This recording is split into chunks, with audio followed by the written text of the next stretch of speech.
یہ کیسی خوشی کہ اپنے مالک کو ناراض کر کے خوشیاں منائی جا رہی ہیں غیروں کے سامنے. اور آج مصیبت تو یہ کہ اپنی بچیوں کو سنوار کر شادیوں میں لایا جاتا ہے تاکہ ہماری بچی کو کوئی پسند کر کے اس کا رشتہ ہمارے گھر میں بھیجے. نعوذ باللہ. کہاں تک انسان کی حیا چلی گئی؟ غیرت کہاں چلی گئی بندے کی؟ کس طرف چلا گیا بندہ؟ کہاں جا کر اپنا سر مارے ہم؟ کس کو سمجھائیں؟ مطالبہ ہے لڑکے کا کہ مجھے تصویر چاہیے، تصویر دیکھوں گا. شو پیس سے تصویر دیکھے گا، ماں باپ پر اعتبار نہیں ہے. ایسا ذہن بن چکا ہے گھنٹہ کہ کیا تصویریں دیکھ کے شو پیس ہے، اس کو دکھایا جائے. کیا بیٹی شو پیس کے لوگ کو لا کر دکھائی جائے؟ انسان جب انسانیت کی سطح سے گرتا ہے تو یہ حرکتیں کرتا ہے. کتنی لڑکیاں خودکشی کرنے پر مجبور ہو گئی ہیں.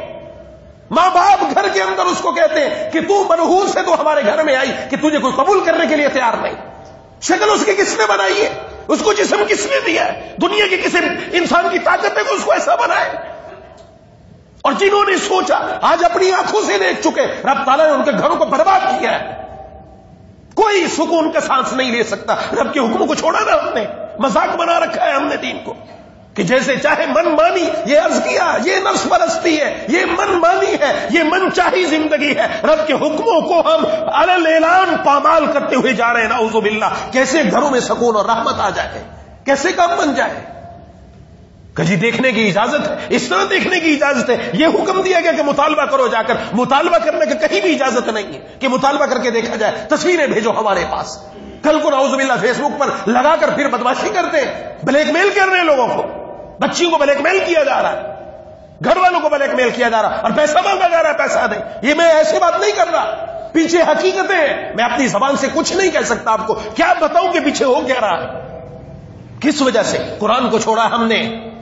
جو آدمی رب کے قرآن کو چھوڑتا ہے ذلت اس کا مقدر بن جاتی ہے. وہ معزز تھے زمانے میں مسلمان ہو کر، وہ معزز تھے زمانے میں مسلمان ہو کر. ہم خار ہوئے تاریخ قرآن ہو کر.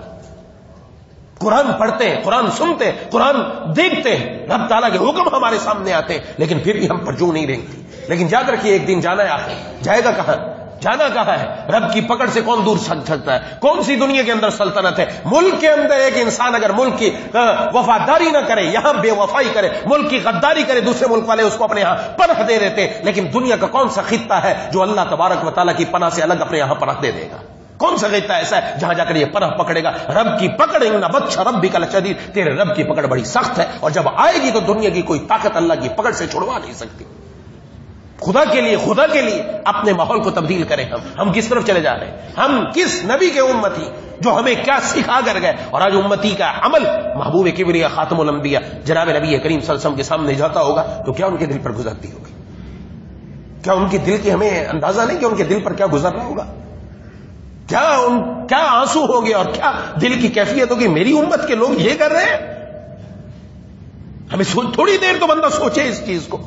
ہر چیز سے الگ ہو کر ہے ہم گناہگار ہیں، ہم خطا کار، ہم سے غلطیاں ہیں، لیکن یہ کیا غلطیاں ہیں کہ ان غلطیوں پر بھی بندہ دنیا کے سامنے اکڑتا پھرے، بجائے کہ رب کے سامنے آ کر خطا کاری، اشک باری، آہوزاری اور بے قراری دکھا کر اپنے رب کو منانے کی کوشش کرے.